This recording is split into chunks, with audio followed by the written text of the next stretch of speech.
me pivot back to some of the questions that are popping up in the chat here. One of them is certainly in the news more lately. ChatGPT and AI has been of high interest lately. And so I'm going to try and paraphrase this question. Please pop in the chat if I'm misrepresenting it. But it seems to be a question around how do we prioritize or consider the choices and trade-offs between AI-driven tools and employees, our human capital? Well, I think one way we've kind of suggested is, as Elaine noted, this constant dialogue.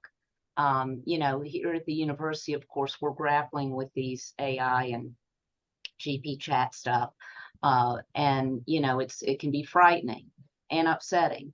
But it's all an attitude. And I say accept it.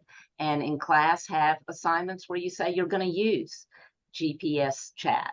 And, let's come up with something, or, put your computers away and I want you to write a paragraph. So, so I think we need to be cognizant of these and celebrate them in some circumstances, but also always maintain that dialogue requirement and get people talking and used to talking about metrics and their development and their evolution. Well, I like this angle of technology and the potential, right? It's just I think this is a treasure box, but it could also be a Pandora box. I think this is a both, right? And in the current state, knowing what we have known, I think the human aspects of a performance management is always going to be there. And I don't think that the current state of AI would be able to deliver that level of sophistication yet.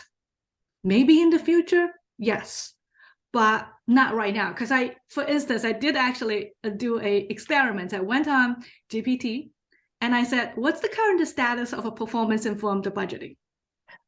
And they give me 3 bullet points and very general. Then I asked them, what's the contribution of Elaine Yi Lu in performance-based performance-informed budgeting? Because that's how I know whether or not it's accurate, right?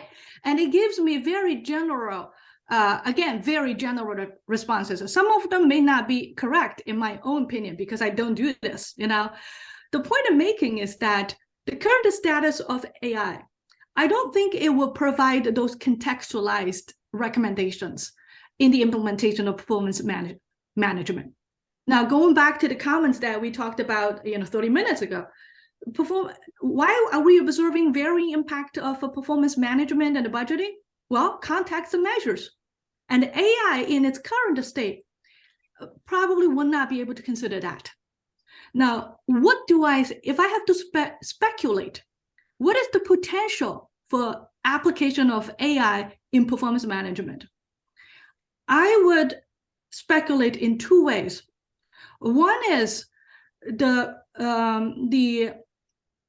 standardization and the digitalization of performance information. Now, you would think of criminal justice as filled with data. But guess what? Those data, yes, lots of them, they don't comparable. Anybody who works in this field, even the definition of a recidivism is varying across the states. So how use AI to kind of standardize, digitize all these data, performance data is one potential.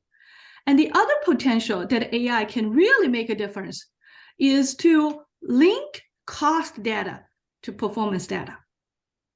And that's something I would say it's almost non-existent right now because those 2 systems don't talk to each other, and we cannot understand the impact or implement performance management very well if we don't know the answer to the question, at what cost a given performance is achieved? We have to answer that question. Because in the end, if we're paying 100% double the cost to achieve a 5% increase of a performance, do we want to do it? Right? So we kind of have to link the performance with the cost so that we can understand at what cost is a performance is achieved. This is a technical question. This is also a political question, right? So political question, we have politicians, they can figure that out. But technically, how can we figure that out? But I would say right now, the question is unanswered.